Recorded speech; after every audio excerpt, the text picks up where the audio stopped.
पुढचा जो प्रश्न तुमच्या समोर येतोय बघा, त्याच्यामध्ये काय म्हटलं त्यांनी number of unit cell in 4 gram, त्याचा ॲटॉमिक मास दिलं 40, which crystallize in the BCC pattern is.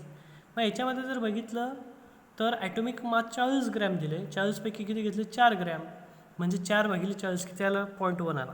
किती आला तो 0.1 आला. मग 0.1 आल्यानंतर त्याचा आपण ॲव्होगाड्रोसनी मल्टिप्लाय केलं 0.1 इंटू एन ॲटम. परंतु हे किती ॲटमसाठी घ्यायचं आपल्याला 2 ॲटमसाठी. 2 ॲटमसाठी काय घ्यायचं आहे, कारण की तो बॉडी सेंटर क्युबिक स्ट्रक्चर आहे BCC तो. म्हणून BCC असल्यामुळे त्याला काय केलं आहे 0.1 इंटू Na डिवायडेड बाय 2 केलेलं आहे. म्हणून ह्या क्वेश्चनचे जे काही उत्तर असेल ते किती असेल बघा, लक्ष द्या इकडे, 0.1 इंटू Na डिवायडेड बाय 2, म्हणजेच त्या प्रश्नाचं उत्तर आहे C. हे बघा इथे दिले उत्तर. हा 0.1 कोणाचा आला, तो 0.1 कसा आला, तो त्याच्यामध्ये आपण 4/40 म्हणून ते 0.1 आला आणि त्याला ॲव्होगाड्रोसने मल्टिप्लाय केलं आणि BCC आहे म्हणून त्याला टोटल नंबर ऑफ युनिट्स आपण 2 घेतले, म्हणून त्याचं उत्तर आहे 0.1 इंटू Na/2. पुढचा प्रश्न जो तुमच्यासमोर येतोय बघा, in which of the following substance, खालील दिलेल्या सबस्टन्सपैकी the carbon atoms are arrange in the regular tetrahedral structure. खालील दिलेल्या स्ट्रक्चरपैकी कार्बन ॲटम हा arrange in the regular tetrahedral structure. Option is the diamond, benzene, graphite आणि कार्बन ब्लॅक. मग याच्यामध्ये जर बघितलं तर डायमंड जो असतो, डायमंड, त्या डायमंडमध्ये कार्बन ॲटम जे असतात are arrange in the regular tetrahedral structure. म्हणून या प्रश्नाचे जे काही उत्तर असेल ते असेल टेट्राहेड्रल स्ट्रक्चर, म्हणजे डायमंड आला तो. काय आला तो डायमंड. म्हणजे 9 नंबरचा जो काही MCQ आपण पाहणार आहोत त्याचं उत्तर आहे डायमंड. हा स्ट्रेट फॉरवर्ड क्वेश्चन आहे, ज्याच्यामध्ये आपल्याला त्यांनी असं विचारलं होतं, in which of the following substance the carbon atom is arrange, carbon atom is arrange in a regular tetrahedral structure. Regular tetrahedral structure दाखवणारा फक्त आणि फक्त कोणी डायमंड आहे. बाकीचे बेन्झीन, कार्बन ब्लॅक, ग्राफाईड हे त्याचं उत्तर असू शकत नाही. पुढचा जो प्रश्न त्यांनी दिला आहे, in white zinc oxide, in white zinc oxide turns yellow on heating because of. Zinc oxide घेतला, तो व्हाईट होता, व्हाईटचं रूपांतर त्याच्यामध्ये त्याचं येलोमध्ये झालं ज्यावेळेस आपण त्याला उष्णता दिली बिकॉज. ह्या प्रश्नाचं ज्यावेळेस आपण उत्तर कॅरी आऊट करतो त्याच्यामध्ये लक्षात घ्या, झिंक ऑक्साईड आहे, त्या झिंक ऑक्साईडला उष्णता दिल्यानंतर ती रिॲक्शन जी होती ती बघा, Zn2 plus 1/2 O2 plus 2 electron, म्हणजे लॉस ऑफ ऑक्सिजन आहे, लॉस ऑफ काय आहे ऑक्सिजन आहे. मग ज्यावेळेस आपण झिंक ऑक्साईड हा ओरिजिनल त्याचा व्हाईट कलर होता ॲट रूम टेम्परेचरला, when we give the heating it loss the oxygen and turns it yellow. Reaction आपण बघितली आता बघा, ZnO it gives Zn2 plus 1/2 O2 plus 2 electron. म्हणजे याच्यामध्ये काय झालं, there is a excess of zinc in the crystal, there is a excess of zinc in the crystal and its formula becomes, त्याचा formula काय झाला Zn पाया लागत 1 + x आणि पुढे ऑक्सिजन.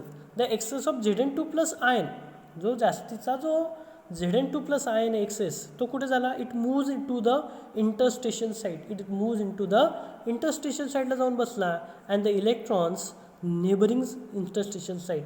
मग त्याच्यामध्ये इलेक्ट्रॉन्स काय असतात, त्याच्यामध्ये नेबर्स असतात इंटरस्टेशन साईडला. म्हणजे Zn2 प्लस आयन क्रिस्टल स्ट्रक्चरच्या इंटरस्टेशनला जाऊन बसल्यानंतर त्याचे नेबरहूड हे इलेक्ट्रॉन्स आहेत, त्याचे नेबरहूड काय आहे इलेक्ट्रॉन आहेत. म्हणजे हा झिंक हा जास्तीचा आहे, त्याच्यामध्ये झिंक मेटल हा जास्तीचा आहे, म्हणून त्याला म्हटलं मेटल एक्सेस डिफेक्ट. काय म्हटलं त्याला मेटल एक्सेस डिफेक्ट. म्हणून या प्रश्नाचं उत्तर लक्षात घ्या. परत काय सांगितलं त्याने आपल्याला, the white zinc oxide turns yellow on heating because of Frenkel defect, metal excess defect, metal dependency defect आणि शॉर्टकी डिफेक्ट. ज्यास आपण झिंक ऑक्साईडला उष्णता दिली, झिंक ऑक्साईडला उष्णता दिल्यानंतर त्याचं Zn2 प्लस आयनमध्ये रूपांतर झालं आणि त्याच्यामध्ये ऑक्सिजन लूज झाले आणि त्याच्या ऑक्सिजन लॉस झाले त्याचे आणि 2 इलेक्ट्रॉन्स शिल्लक राहिले आणि त्याचा कलर हा येलो झाला. म्हणजे क्रिस्टल स्ट्रक्चरमध्ये Zn हा इंटरस्टेशल पोझिशनला जाऊन बसला आणि इंटरस्टेशल पोझिशनला जाऊन बसत असताना त्याचे नेबरहूड कोण असतात, इलेक्ट्रॉन्स असतात. म्हणून हा मेटल एक्सेस डिफिशियन्सी डिफेक्ट आला, मेटल एक्सेस डिफेक्ट आला. काय आला तो मेटल एक्सेस डिफेक्ट आला.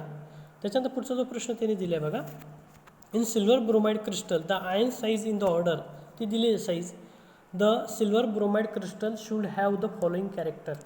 मग सिल्वर ब्रोमाइड क्रिस्टल जो असतो तो सिल्वर ब्रोमाइड क्रिस्टल खालीलपैकी कुठली कॅरेक्टरिस्टिक दाखवतो? Defectless crystal, Schottky defect, Frenkel defect, both Schottky आणि फ्रँकेल डिफेक्ट.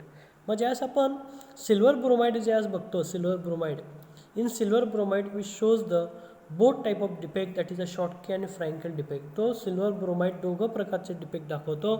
एक म्हणजे शॉर्टकी आणि फ्रँकेल डिफेक्ट दाखवतो सायमल्टेनियसली. शॉर्टकी पण डिफेक्ट दाखवतो आणि फ्रँकेल पण डिफेक्ट दाखवतो सायमल्टेनियसली. म्हणून आपण जे काही प्रश्न घेतले त्या प्रश्नाचे उत्तर परत एकदा कॅरी करतो मी, ते लक्षात घ्या. पहिला जो प्रश्न आपण बघितला होता त्याचं जे उत्तर आहे ते उत्तर पहिल्या प्रश्नाचं आपण ॲव्होगाड्रोस नंबरच्या स्वरूपात बघितलं होतं. 8 नंबरचा जो क्वेश्चन आहे त्याचं उत्तर आहे C.1 into Avogadro's number divided by 2. त्याच्यानंतर 9 नंबरचा जो क्वेश्चन्स आपण बघितला त्याच्यामध्ये म्हटलं in which of the following substance the carbon atom is arrange in a regular tetrahedral structure. Obviously the answer of this question is that diamond. The next question is that in white zinc oxide, in white zinc oxide turns the yellow on heating because it gives the one of the defect, that is a metal excess defect. त्याच्यानंतर पुढचा जो प्रश्न आपण बघितला होता silver bromide crystal, the ions size lies in the order the AgBr crystal should have the following character. It shows the both type of defect, that is the Schottky आणि Frenkel defect. म्हणून त्या प्रश्नाचं उत्तर D आलं. आता पुढचे जे काही क्वेश्चन्स आपण घेणार आहोत ते लक्षात घ्या. आता जे पुढचा क्वेश्चन तुमच्यासमोर येतो बघा. पहिला प्रश्न त्यांनी आपल्याला दिलेला आहे in face centre cubic lattice A occupy the corner position. Face centre cubic lattice दिलेलं आहे म्हणजे FCC स्ट्रक्चर दिलेलं आहे. A occupies the corner position and atom B occupy the face centre position. If one atom of B is missing from the one of the face centre the formula of the compound is that. याच्यामध्ये जर बघितलं तर त्यांनी आपल्याला थोडं कॉम्प्लिकेटेडमध्ये carry out करण्यासाठी हा problem आहे. याच्यामध्ये आपल्याला 3 स्टेपनी जावं लागणार आहे. याच्यामध्ये काय म्हटलं त्यांनी किती ॲटम्स दिलेत ए आणि बी. तर ए ॲटम कुठे कॉन्ट्रीब्यूट करतो आहे? कॉर्नर्सला कॉन्ट्रीब्यूट करतो आहे म्हणून त्याचं आपण कॅरी केलं contribution by the A atoms on the corners is equal to 8 × 1/8 is equal to 1. त्याच्यानंतर contribution by B atoms, contribution of the B atom. आता याच्यामध्ये काय सांगितलं त्यांनी एक फेस, एक याला क्यूबला किती फेसेस 6, त्याच्यामधून एक काय केलं त्यांनी काढून घेतलं म्हणजे 6 पैकी 1 गेलं म्हणजे किती आलं 5. म्हणून ते लिहिले 5. म्हणून missing of 1 of the face centre म्हणून 5 × 1/5, 5 × 1/5 म्हणून उत्तर आलं 5/2. काय आलं त्याचं उत्तर 5/2. हे लक्षात आलं तुमच्या. मग हे झाल्यानंतर आपण ज्यावेळेस कॅरी करतो तर 5/2 म्हणजे 2.5. 5/2 म्हणजे काय 2.5. म्हणून ह्या प्रश्नाचं जे असं उत्तर आपण कॅरी करतो आहे तर उत्तर आहे त्याचं A2B5. A2B5. हे ज्यावेळेस आपण कॅरी करतो त्यावेळेस लक्षात घ्या जे काही प्रॉब्लेम्स आपल्यासमोर येत आहेत ते प्रॉब्लेम्स, हा प्रॉब्लेमसुद्धा कशावरशी डिपेंडेड, आपल्या युनिट सेलशी डिपेंडेड. त्या युनिट सेलमध्ये आपण ज्यावेळेस कॅरी करतो आहे त्यावेळेस ए ॲटम हा कॉर्नरला आहे म्हणून 8 × 1/8 घेतलं. बी ॲटम त्याच्या फेसला आहे, फेसपैकी एक त्याचा बी ॲटम हा मिसिंग केलेला आहे म्हणून 5 × 1/5 म्हणून ते कॅरी केलेलं आहे. Total number of atoms on face centre 6 आहेत. As 1 atom is a missing, 1 atom काय झालं आहे मिसिंग झालेला आहे. 1 atom is a missing. Actually atom present म्हणजे किती आले 5 आले. किती आले 5 आले. 6 पैकी 1 मिस झालेला आहे म्हणजे किती आले 5 आले. म्हणजे बीची संख्या 5 आली, एची संख्या 2 आली. म्हणून या प्रश्नाचं उत्तर आहे A2B5. काय उत्तर आहे त्याचं A2B5. त्याच्यानंतर पुढचा जो क्वेश्चन्स त्यांनी केलेला आहे in a caesium chloride structure. Caesium chloride structure घेतलं आहे. Coordination number of caesium is दिला आहे त्यांनी इज. मग सेसियम क्लोराईड स्ट्रक्चरमध्ये आपल्याला सेसियमचा कॉर्डिनेशन नंबर विचारलेला आहे. आता कॉर्डिनेशन नंबर ऑफ सेसियम ज्यावेळेस आपण घेतो आहे तर त्याच्यामध्ये त्याचा जो कॉर्डिनेशन नंबर असतो तो असतो 8 असतो. म्हणजे सेसियममध्ये कॅटायनचा कॉर्डिनेशन नंबर 8 असतो आणि अनायनचा कॉर्डिनेशन नंबर पण 8 असतो. मग त्याच्यामध्ये ऑप्शन जे दिले त्यांनी equal number of Cl minus that is the equal number of that of the Cl minus that is a 8 मग ह्या प्रश्नाचं जे असं आपण उत्तर लक्षात ठेवण्यासाठी किंवा कसा सोडवला हा प्रश्न हा सेसियम क्लोराईड स्ट्रक्चर आहे. तर सेसियम क्लोराईड स्ट्रक्चर जे काही जॉमेट्री दाखवतो त्या जॉमेट्रीमध्ये इक्वल नंबर ऑफ कटायन आणि इक्वल नंबर ऑफ अनायन असतात. ते क्युबिक क्लोज पॅकिंग स्ट्रक्चर दाखवतात आणि क्युबिक क्लोज पॅकिंग स्ट्रक्चरमध्ये सेसियम 8 असतात आणि त्याच्या आजूबाजूला 8 क्लोरीन असतात किंवा 8 क्लोरीनच्या आजूबाजूला 8 सेसियम असतात. म्हणून ह्या प्रश्नाचं उत्तर आहे equal to that of the Cl minus that is a 8. त्याच्यानंतर त्यांनी जो पुढचा प्रश्न आपल्याला कॅरी आऊट केलेला होता A+B+ आयोनिक कंपाऊंड आहे त्याचा रेडियस रेशो रूलशी संबंध येतो. पुढचा प्रश्न लक्षात घ्या. आता पुढचा प्रश्न पण कॅरी आपण करतोय. लक्षात घ्या की अ कंपाऊंड MP(X3) MP आणि X3 as a cubic close packing कुठे दिले त्यांनी as a cubic close packing arrangement of एक्सची अरेंजमेंट कुठली आहे क्युबिक क्लोज पॅकिंग अरेंजमेंट आहे. It is a unit cell structure. तर कुठला आहे तो it is a unit cell structure. मग हा जो काही युनिट सेल स्ट्रक्चर असेल त्या युनिट सेल स्ट्रक्चरमध्ये त्यांनी काय दाखवलं आहे it is a unit cell structure is shown below the empirical formula of the compound is. मग त्याचा इम्पेरिकल फॉर्म्युला आपल्याला कॅरी करायचा आहे. म्हणजे असं आपण इम्पेरिकल फॉर्म्युला कॅरी आऊट करतो आहे तर सिम्पल असं लक्षात घ्या की तो क्युबिक क्लोज पॅकिंग स्ट्रक्चर आहे अरेंजमेंट त्याची cubic close packing structure arrangement आणि त्याच्यामध्ये M दिला आहे X दिला आहे आणि त्याचा इम्पेरिकल फॉर्म्युला जे असं आपण कॅरी करतो तर ह्या प्रश्नाचं उत्तर आहे MX2 आहे. काय त्याचं प्रश्नाचं उत्तर आहे MX2. Cubic close packing structure जे असं अरेंजमेंट ऑफ X कॅरी करतो आहे त्याचे जे आयन्स असतील ते 2 असतील आणि Mचे आयन्स किती असतील 1 असेल. म्हणून त्या प्रश्नाचं उत्तर आहे MX2. पुढचा प्रश्न बी त्याच्याशीच रिलेटेड आहे. तो प्रश्न आहे बघा लक्षात द्या. Barium titanate has a structure of cubic lattice with Ba2+ ions at the corners of the unit cell. Ba2+ ions कुठे at the corners of the unit cell. Oxide ions at the face center. Oxide ion कुठे आहे face सेंटरला आहे. and titanium ion at the body center. The formula of barium titanate is that. आता याच्यामध्ये barium ion कुठे दिला आहे त्यांनी कॉर्नरला दिलेला आहे. मग कॉर्नरला दिला आहे म्हणजे किती आले क्यूबला कॉर्नर 8. मग 8 गुणिले 1/8 इज इक्वल टू 1 म्हणजे बेरियमची संख्या किती आली 1 आली. त्याच्यानंतर ऑक्सिजन आयन्स कुठे ठेवला आहे oxygen ions at the face centre. मग फेस किती असतात क्यूबला 6 पण 1 constitute particle how many faces 2 faces so 6 × 1/2 so that there is a 3. त्याच्यानंतर टिटॅनियम हा कुठे ठेवला आहे त्यांनी ions at the body centre. Titaniums ions at the body centre. मग number of titaniums ions at the body centre इज किती असेल 1 असेल. मग ऑक्सिजनची संख्या आली 3 बेरियम 2+ संख्या आली 1 आणि टिटॅनियमची संख्या आली किती आली त्याची 1 आली. म्हणजे रेशो कसा आला 1:1 1:3. म्हणजे त्या प्रश्नाचं उत्तर बेरियम 1 टिटॅनियम 1 आणि ऑक्सिजन 3. बघा बरं मग कुठे आहे त्याचं उत्तर तर त्याचं उत्तर आहे A. कुठे आहे त्याचं उत्तर A. म्हणजे बेरियम हा कॉर्नरला आहे म्हणून 1 आहे. त्याच्यानंतर ऑक्सिजन हा फेसला आहे म्हणून 3 आहे आणि टिटॅनियम हा सेंटरला आहे बॉडी सेंटरला आहे म्हणून त्याचं 1 आहे. म्हणजे रेशो आला 1:1:3 म्हणून फॉर्म्युला आला BaTiO3. त्याच्यानंतर जो पुढचा क्वेश्चन्स आपल्याला कॅरी करायचा आहे तो क्वेश्चन्स असा आहे बघा. In face centre cubic lattice unit cell is share equally by how many unit cell. आता हा प्रश्न पण टोटल नंबर ऑफ युनिट सेलवर आहे. फेस सेंटर घेतला आहे त्या फेस सेंटरमध्ये क्युबिक लॅटिस आहेत. क्युबिक लॅटिस असताना तो काय म्हणतो आहे की unit cell share the equally by how many unit cell. हा प्रश्न ज्यावेळेस आपण कॅरी करतो आहे तर साधं सिंपल असं लक्षात घ्या फेस सेंटर असल्यामुळे तो युनिट सेल आहेत आणि किती फेसेस असतात क्यूबला 6 म्हणजे 6 युनिट सेल त्याला काय करतील इक्वली ऑक्युपाय करतील किंवा शेअर करतील. म्हणून ह्या प्रश्नाचे उत्तर आहे त्याचं 6. परत हा प्रश्न समजून घ्या. फेस सेंटर आहे 6 फेसेस असतात. Unit cell share equally by how many unit cell म्हणजे युनिट सेल हा किती युनिट सेलला शेअर करतो, तर 6 युनिट सेलला शेअर करतो. कारण की फेस सेंटर क्युबिक स्ट्रक्चर ज्यास कॅरी आउट होतं ते it is a repeating unit of the smallest crystalline structure, it is called as a unit sale.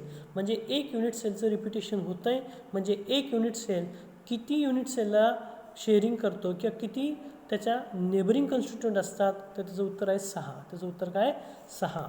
त्याच्यानंतर पुढचं जर काही त्यांनी आपल्याला दिलेलं आहे तो रेडियस आणि एज लेंथ जे बॉडी सेंटर क्युबिक स्ट्रक्चर त्याच्याशी डिपेंड क्वेश्चन आहे बघा तो. The distance in picometre between the center of two closest sodium atoms in BCC of sodium metal with a unit length of 4.3 angstrom is. प्रश्न परत एकदा वाचता बघा.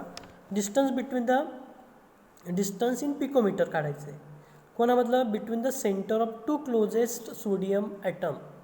दोन क्लोज सोडियम ॲटममधलं आपल्याला डिस्टन्स काढायचं आहे. पण हे सोडियम ॲटम कुठे आहे, in a BCC of sodium metal. त्याची एज लेंथ किती दिली, 4.3 अँगस्ट्रॉम युनिट दिली. मग हा प्रश्न ज्यास आपण सोडवतो आहे त्यास आपल्याला पॅकिंग इफिशियन्सी काढत असताना एज लेंथ, त्याच्यानंतर रेडियस आणि डायमीटरचा फॉर्म्युला आपल्याला माहीत होता, त्याच्यावरून तो काढता येऊ शकतो. Atoms in BCC lattice is equal to A into square root of 3/2. A into square root of 3/2. याचं जर सिम्प्लिफिकेशन केलं तर 0.8666 अँगस्ट्रॉम 0.866 इंटू A.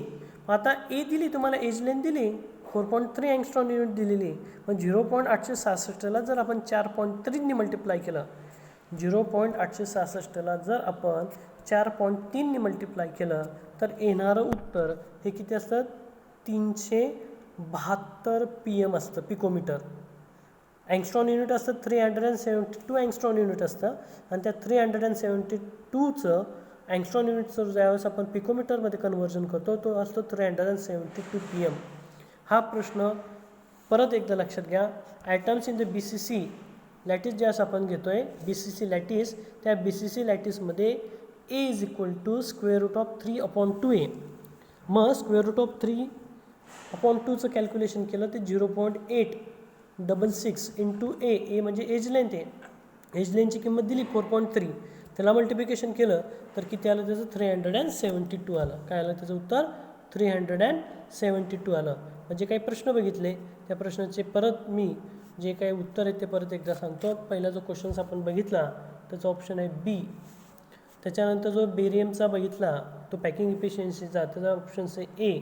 त्याच्यानंतर फेस सेंटर क्युबिक लॅटिसमध्ये ज्यावेळेस आपण बघितलं त्याच्यामध्ये total number of unit cell किती शेअर करतायत, हाऊ मेनी युनिट सेलला, 6. त्याच्यानंतर आपण ज्यावेळेस हा क्वेश्चन ज्यावेळेस बघितला तर पिकोमीटरच्या स्वरूपात त्याची एज लेंथ दिलेली असते. मग त्यावेळेस आपण atoms in BCC lattice is equal to काय घेतलं तर 3 इंटू स्क्वेअर रूट ऑफ 3/2. म्हणजे atoms in BCC lattice is equal to A into square root of 3/2 आणि त्याचं कॅल्क्युलेशन केलं 0.866 इंटू A. त्याची किंमत टाकली, येणारं उत्तर आलं 372 आलं. किती आलं उत्तर त्याचं, 372 उत्तर आलं. मग अशा पद्धतीने आपण हे प्रश्न सोडवले. त्याच्यानंतर पुढचा जो प्रश्न आहे तो आपण कॅरी करणार आहोत, ते लक्षात घ्या. आता पुढचा जो प्रश्न आहे बघा, atoms of element A occupy the 2/3 tetrahedral hole in the hexagonal close packing formed by the elements B. The formula of compound is. हा प्रश्न ज्यावेळेस आपण सोडवतोय त्याच्यामध्ये परत एकदा लक्षात घ्या की ॲटम्स ऑफ इलेमेंट A, त्या ॲटम्समध्ये 2 इलेमेंट दिले त्यांनी, एक दिला आहे A आणि दुसरा दिला आहे B. तो A ॲटम काय करतो आहे, occupy the 2/3 of the tetrahedral hole in a hexagonal close packing form by the element B. The formula of compound is that. हा प्रश्न ज्यावेळेस आपण सोडवतो आहे तर तुमच्या थिअरीमध्ये पण झालेले बघा, number of octahedral hole is equal to 2 into number of atoms of the B. कारण की बीने काय फॉर्म केलं आहे, हेक्झागोनल क्लोज फॉर्म केलेलं आहे. मग बीच्या डबल कोण असेल, बीच्या डबल कोण असेल त्याचा ऑक्टाहेड्रल होल असेल. म्हणून तिथे दिले बघा, number of octahedral hole is equal to 2 into the number of atoms B. मग आता हे ज्यावेळेस आपण कॅरी करतोय, only the 2/3 of the these are occupy by the atoms A. म्हणजे जी काही जागा आहे त्याच्यापैकी किती जागा एनी ऑक्युपाय केली ॲटम्सनी, 2/3. म्हणून number of atoms A equal to the or ratio, the ratio कसा घेतला बघा, ratio of the number of atoms is number of atoms of the B. मग आता number of atoms of the B आपण कसं कॅल्क्युलेट केले ते लक्षात घ्या. 2 गुणिले number of atoms of the B म्हणजे 2 गुणिले 2/3. म्हणजे उत्तर काय आलं त्याचं, त्याचा रेशो किती आला, 1:1 आला. म्हणजे उत्तर आलं 4/3:1. तर हा प्रश्न ज्यास आपण सोडवतो आहे त्याच्यामध्ये थोडं कन्फ्युजन आहे बघा. परत एकदा समजावून सांगतो की नंबर ऑफ ऑक्टाहेड्रल होल ज्यास फॉर्म होत आहेत ते कसे फॉर्म झाले, 2 गुणिले number of atoms of the B, 2 गुणिले number of atoms of the B. त्याच्यानंतर only 2/3 of the these are occupy by atoms A. त्याच्यापैकी ए ॲटमने किती ऑक्युपाय केले, 2/3. मग number of atoms of the A is equal to number of atoms of the B. मग आता number of atoms of the ए कसं calculate केलं आपण, 2 गुणिले 2/3 म्हणजेच किती आलं, 4/3. आणि नंबर ऑफ ॲटम्स ऑफ बी किती आहे, 1. म्हणजे 4/3 इज इक्वल टू काय, 1. म्हणजे तो 3 तिकडे घेतला म्हणजे 4:3 आला. रेशो काय आला, 4:3 आला. मग जिथे ए ॲटम 4 असेल आणि बी ॲटम 3 असेल असं ऑप्शन कुठे बघा बरं, तर ते ऑप्शन आहे डी ऑप्शन आहे. कुठलं ऑप्शन आहे ते, डी ऑप्शन आहे. त्याच्यानंतर यास पुढचा प्रश्न आपण कॅरी करतो आहे तो लक्षात घ्या. An example of non stoichiometric compound is. खालील दिलेल्यांपैकी नॉन स्टोचिओमेट्रिक कंपाऊंड कुठला आहे, Al2O3, NiO2, Fe3O4, PbO. तर याच्यामध्ये जर बघितलं नॉन स्टोचिओमेट्रिक कंपाऊंड आपल्याला पाहायचं आहे तर in non stoichiometric compound the ratio of cation and anions become different from that indicated by the chemical formula. Non stoichiometric कंपाऊंडमध्ये ज्यास आपण कॅरी करतो आहे त्यावेळेस त्याचे जे कटायन्स आणि अनायन्सचा रेशो आहे तो कसा असतो, the ratio of cation and anions are different from their indicated by their chemical formula. मग हा क्वेश्चन ज्यास आपण कॅरी केला त्याच्यामध्ये Fe3O4 आहे. त्या Fe3O4मध्ये कटायन आणि अनायनचा जो रेशो आहे तो डिफरंट आहे. म्हणून ह्या प्रश्नाचं उत्तर आहे Fe3O4.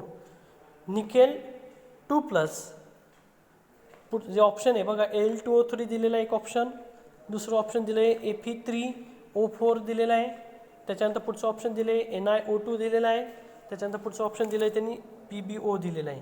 पण याच्यामध्ये आपल्याला प्रश्न विचारायला सांगितलं त्यांनी नॉन स्टोचिओमेट्रिक. काय सांगितलं त्यांनी, नॉन स्टोचिओमेट्रिक कंपाऊंड कोणाला म्हटलं तर the non stoichiometric compound is those compound having the number of cations and number of anions are differ from each other, that is the ratio of cation to anion are different. मग याच्यामध्ये ज्यावेळेस आपण Fe3O4 घेतला तर त्याच्यामध्ये cation आणि अनायनचा ratio हा कसा असतो, डिफरंट असतो. म्हणून ह्या प्रश्नाचं उत्तर आहे Fe3O4. त्याच्यानंतर पुढचा जो प्रश्न त्यांनी आपल्यासमोर कॅरी केलेला आहे, which one of the following is the most correct statement. खालील दिलेल्या वाक्यांपैकी बरोबर स्टेटमेंट कुठलं आहे, brass is an interstitial alloy while the steel is a substitutional alloy. Brass is a substitutional alloy while steel is a interstitial alloy. Brass and steel are both substitution alloy. Brass and steel both are interstitial alloy. आता याच्यामध्ये काय लक्षात घ्या, ब्रासमध्ये जर बघितलं, brass हा ॲलॉय. What is the definition of ॲलॉय, it is a combination of 2 or more metal. त्याच्यामध्ये 2 किंवा 2पेक्षा जास्त मेटलची काय होते कॉम्बिनेशन असेल त्याला आपण म्हटलं तर ॲलॉय. मग ब्रासमध्ये 2 मेटल असतात, एक असतं कॉपर आणि एक असतो झिंक. कॉपरचं पर्सेंटेज असतं 80% आणि झिंकचं पर्सेंटेज असतं 20 हा सबस्टिट्युशनल अलॉय आहे. हा काय कुठला आहे? Substitutional alloy. याला सबस्टिट्युशनल अलॉय काय म्हटलं गेलेलं आहे? बिकॉज 1 कॉपर ॲटमला 1 झिंक ॲटम सबस्टिट्यूट करतो. काय सांगतो मी? 1 कॉपर ॲटमला सबस्टिट्यूट कोण करतो? झिंक. किंवा थोडक्यात असं लक्षात घ्या, zinc is displace by the copper atom, so that it is a substitution. It is a substitution impurity defect. आपल्याला त्यांनी काय प्रश्न विचारला दिला आहे की खालीलपैकी 4 ऑप्शनपैकी एक करेक्ट ऑप्शन कुठले बघा. पहिलं ऑप्शन दिले ते brass is a interstitial alloy while steel is a substitution alloy. आता ब्रास हा काय? ॲक्च्युली तो सबस्टिट्यूशन ॲलॉय आहे, पण तिथे देताना काय दिलं त्यांनी? इंटरस्टिशियल. म्हणजे वाक्य चुकलं आहे. While steel is a substitution ॲलॉय. तर स्टील हा इंटरस्टिशियल ॲलॉय आहे आणि ब्रास हा सबस्टिट्यूशन अलॉय आहे. म्हणजे त्यांनी काय केलं? मिसमॅच केले. म्हणून पहिलं ऑप्शन हे काय? चुकीचं आहे. त्याच्यानंतर पुढचं जे त्यांनी दिले बघा, brass is a substitution alloy while steel is a interstitial alloy. Brass हा सबस्टिट्यूशन ॲलॉय बरोबर आहे, पण स्टील हा इंटरस्टिशियल ॲलॉय, हे उत्तर चुकीचं आहे. त्याच्यानंतर जर बघितलं तर थर्ड जो ऑप्शन आहे, brass and steel are both substitution alloy. Brass आणि स्टील हे दोघं सबस्टिट्यूशन ॲलॉय फॉर्म करतात. वाक्य बरोबर आहे, कारण की ब्रास आणि स्टील हे दोघं सबस्टिट्यूशनल ॲलॉय फॉर्म करतात. त्याच्यानंतर brass and steel both are interstitial alloy. तर याच्यामध्ये जर बघितलं तर ह्या प्रश्नांमध्ये करेक्ट स्टेटमेंट असणारं उत्तर फक्त बी आहे.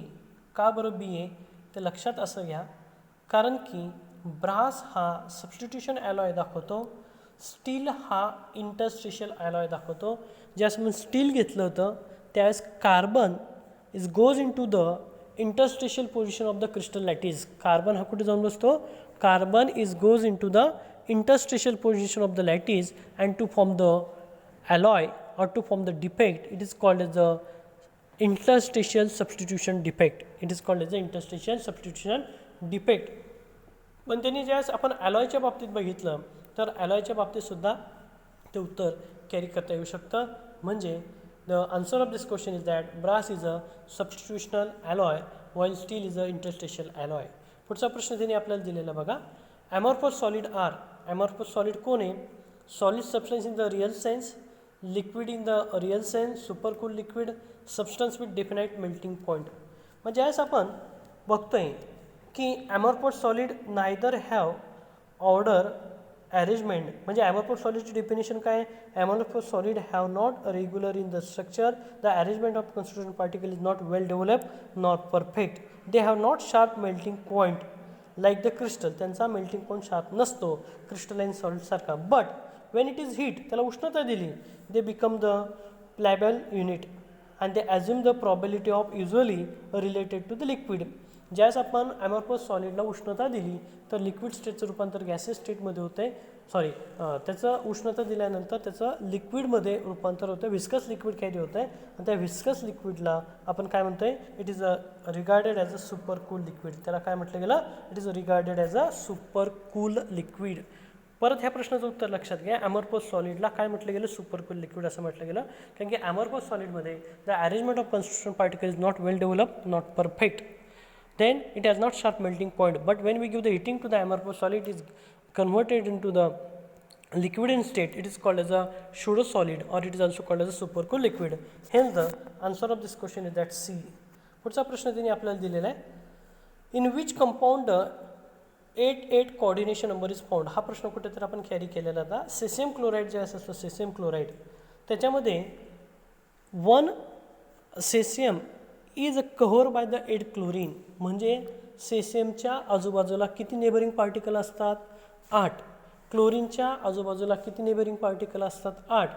म्हणजे the in compound caesium chloride in which the coordination number of the cesium is also 8 and chlorine is also 8, means that the one cesium is covered by the 8 chlorine and 1 chlorine is covered by the 8 cesium, so that coordination number is that 8 as to 8.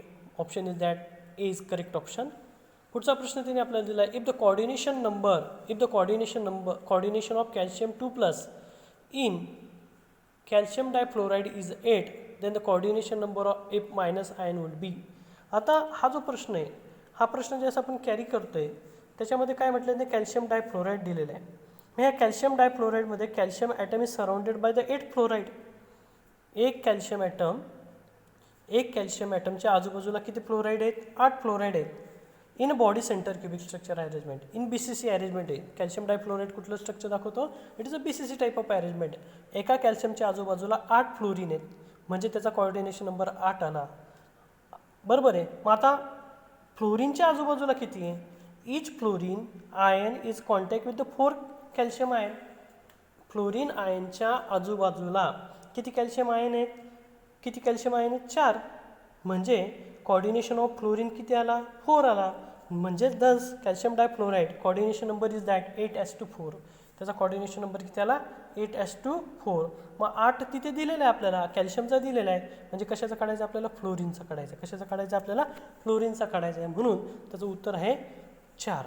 मग हे जे काही प्रश्न आपण बघितले त्या प्रश्नाचे उत्तर परत MCQ जे उत्तर बघितले ते परत एकदा सांगतो. Items of an element is occupied by 2/3 of the tetrahedral holes in the hexagonal close pack form by the elements be the compound. The formula of compound is that. जसं आपण त्याचं बघितलं तर त्याचं उत्तर आहे A4B3. त्याचं उत्तर आहे A4B3.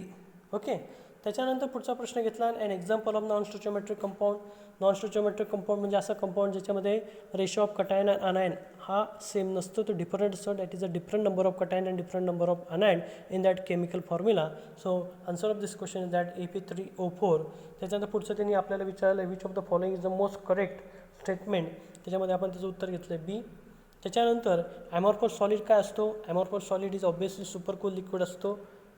त्याच्यानंतर पुढचा प्रश्न त्यांनी विचारला आहे, in which of the compound the 8 coordination number is found. The caesium chloride जो असतो त्या सेसियम क्लोराईडमध्ये कोऑर्डिनेशन नंबर काय असतो? 8 असतो. म्हणजे 8 क्लोरीन हे एका सेसियमला कव्हर करतात आणि 8 सेसियम एका क्लोरीनला कव्हर करतात, म्हणून कोऑर्डिनेशन नंबर त्याचा असतो 8s2.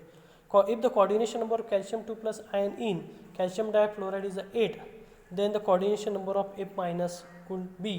त्याच कोऑर्डिनेशन नंबर कॅल्शियमचा कोऑर्डिनेशन नंबर 8 आहे. हा AB2 टाईप ऑफ स्ट्रक्चर झाला, म्हणजे BCC टाईप ऑफ स्ट्रक्चर त्याच्यामध्ये आहे.